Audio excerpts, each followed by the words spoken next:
Since the 1950s, it's estimated that approximately 100,000 new chemicals have been created for the production of everyday items. Studies have indicated that an increasing number of these chemicals, estimated to be 1,500 and growing annually, could have undesirable negative effects on humans and wildlife by acting on their hormone systems. These chemicals are known as endocrine disrupting chemicals, or EDCs.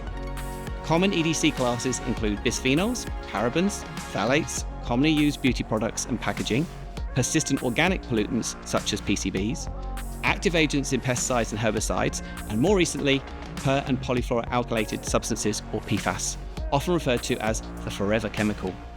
These EDCs are now so prevalent that they are found in greater than 95% of the population at levels known to impact our health and fertility. Yet, in many cases, we know relatively little about how they work and their effects, especially their roles in numerous diseases and disorders.